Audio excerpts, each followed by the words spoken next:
Paano niya nalalaman? Ano yun? Umaararo ka? Hindi man lang siya nagigising? Hindi ko rin alam eh. Siguro naman nagigising yun. Hindi lang umiimik.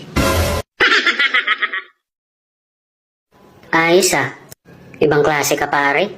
Ibig sabihin, kailangan gabi-gabi nagdidilig ka. Oo pare. Kailangan eh. Narinig mo naman yung sinabi niya, di ba? Hindi niya ako papansinin sa umaga pag hindi ako nakasampa. Wow! Sana all. Sana ganyan din yung jowa ko. Yun kasi pag natutulog ayaw maabala eh. Pag gigisingin mo, magagalit pa.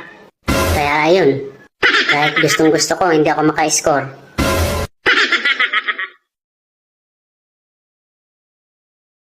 Pare. Pare. Naku po. Kwento ako ng kwento, tulog na pala kausap ko.